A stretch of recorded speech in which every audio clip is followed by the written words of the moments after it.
Welcome home, racing fans. Well, I'm excited to help announce the new motor from Slot Car Corner and Cloverleaf Racing in the new Predator series. This is 12,500 RPM. That's just going to mean a very mild motor in what I like to call classic racing.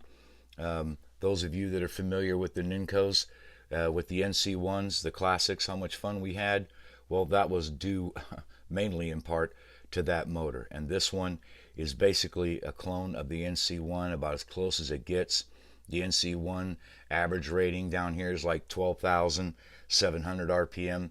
The average of these motors was 12.9. So I'm going to put them in a couple of different cars this time, a Carrera Cobra, and yes, I know I can hear it already, but a slotted Chaparral. I just wanted to show the different configuration styles that you can use the motor in. So let's take a closer look.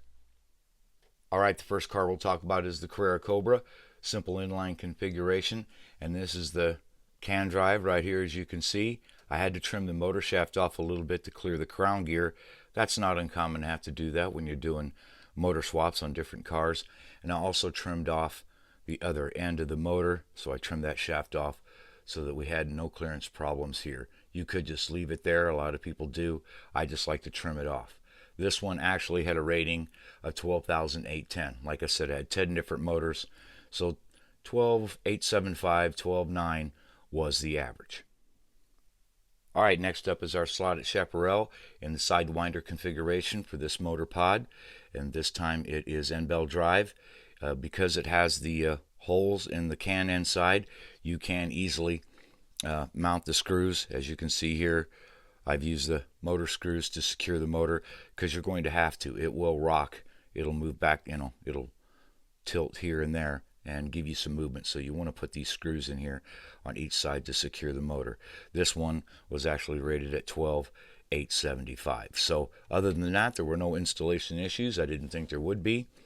Pretty simple. Now we're going to give a road test.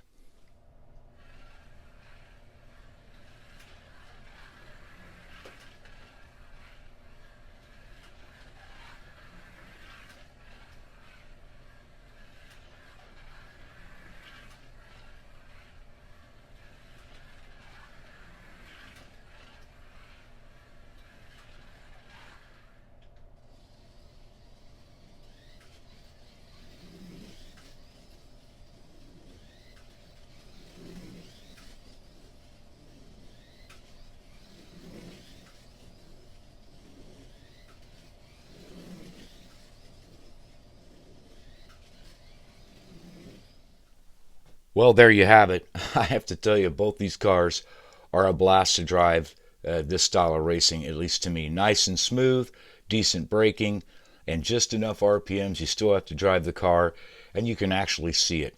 And that's kind of the thing that we liked with that classic style racing, as I called it. So I have to give the team at Slot Car Corner and Cloverleaf a thumbs up. This is a great classic racing motor. Those of us looking for NC1s, us veterans, here's a great clone. I like the double shafts, the motor screws. You can put it in different configurations. And right now it's right around $699 intro price.